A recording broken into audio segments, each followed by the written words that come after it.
சமூக நீதியினுடைய தந்தை, பகுத்தறிவு பகலவன் தந்தை பெரியார்.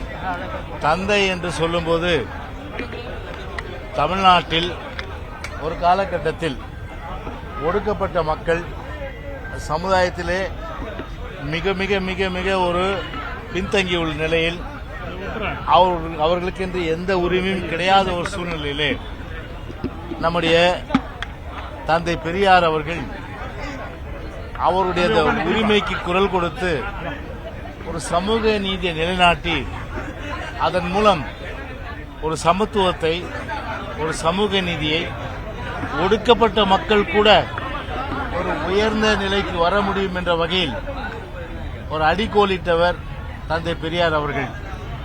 எனவே தந்தை பெரியாரை பற்றி நாம் பேச வேண்டும் என்று சொன்னால் அவருடைய சீர்திருத்தங்கள், அதே போன்று மூட நம்பிக்கைகளுக்கு, குறிப்பாக மூட நம்பிக்கைகள் தமிழ்நாட்டிலே ஒரு காலகட்டத்திலே ஒரு மக்களை மிக மிக மிக அளவிற்கு ஒரு மோசமான சூழ்நிலைக்கு கொண்டு செல்கிற நிலையை அறிந்து கவலைப்பட்டு அதன் மூலம் மூட நம்பிக்கைகளை ஒழிக்க வேண்டும் என்பதற்காகவே குரல் கொடுத்து மூட நம்பிக்கைகளுக்கு எதிராக பிரச்சாரம் செய்தவர் தந்தை பெரியார் அவர்கள்.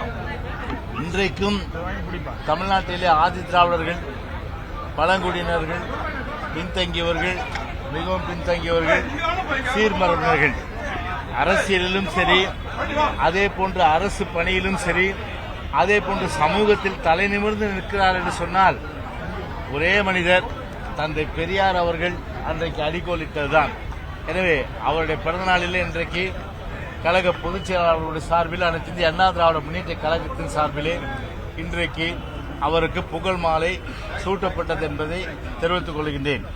அதே நேரத்தில் தந்தை பெரியார் அவர்கள் அவர் வாழ்ந்த காலங்களில் ஒரு சமூக நீதி, சமநீதி, ஒரு பகுத்தறிவு என்ற அடிப்படையிலே பகுத்து உணர்ந்து ஒரு மனிதன் ஆராய்ந்து அறிந்து தெளிவுபட வேண்டும் என்ற வகையிலே கருத்து சொன்னதால் தான் இன்றைக்கும் உலகம் முழுவதும் போற்றப்படுகின்ற ஒரு தந்தை, தமிழ்நாட்டிற்கு ஒரு தந்தை.